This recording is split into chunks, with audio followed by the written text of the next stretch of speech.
Hello, Anand. A very gripping fourth day at the SCG, and Ravichandran Ashwin, both of the first bit of the day's play in the Indian innings, as well as when he bowled, having an outstanding day. Tell us about your thoughts from watching him with bat and ball. Yeah, Ashwin had one of his best days on this tour, starting with that 50 runs that he made and then picking up 4 wickets. He bowled very intelligently with that new ball. And some of the Australian top order clearly weren't that excited at having to face the spinner on this track so early on in the innings. Chris Rogers was put through a thorough examination, the ball being tossed up nicely and biting off the pitch and turning. Ashwin could have had Rogers on many occasions but didn't get him.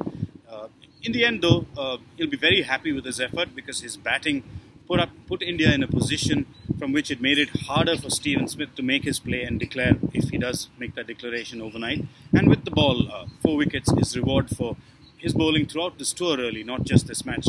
Whenever he's got the opportunity, Ashwin has done his best to keep one end tight and look for wickets at the same time. If only he had some support from the medium pacers at the other end, it would have been an even better day for India. Losing Virat Kohli early, Anand, must have been a bit of a blow for India on that fourth day. Do you think at any stage of the day, whether it was while the tailenders were batting or when the ball was turning so much and Ashwin was almost unplayable for a while, do you think India had a sniff, a point they might have thought that they could get ahead of Australia? Yes, certainly. There was a passage of play when a couple of quick wickets fell and 4 down for 139.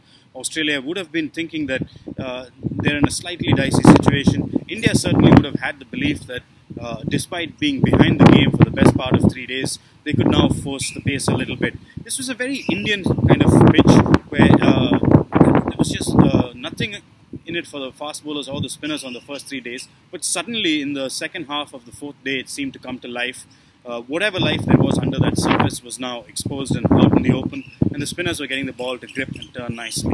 India will perhaps be wondering whether they picked the wrong side. Their 3 medium pacers have gone for plenty, and a second spinner, even if that was Akshar Patel, who doesn't really turn the ball much, would have been very handy on this surface.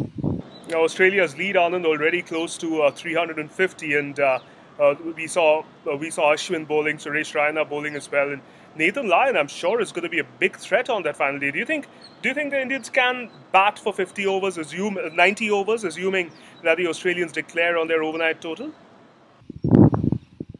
Yeah, it has been a thing for Nathan Lyon trying to close out games on the last day of a test match, but he got over that in Adelaide, picking up 12 wickets in that match. He will be very confident about what he can do on this surface. There's plenty for him to work with in terms of footmarks and rough. There is still enough bounce. The turn is not slow. It's dipping through nicely. And if Australia can hold on to their chances, hold on to the chances that Lyon creates, then they'll certainly fancy themselves, because no visiting side has chased more than 200 successfully at the SCG historically, and Australia already have 348 on the board. Of course, both teams have nothing to lose, so even India will set a base for themselves and then have a dash. But all that means is that it brings Nathan Lyon into the picture that much more. Well, Anand, you're of course the lucky man who's at the SCG. You're going to get to watch that fifth day's play, and it promises to be absolutely fascinating, doesn't it? For the moment, we'll leave it there, Anand, and we'll catch up with you at the end of the fifth day's play.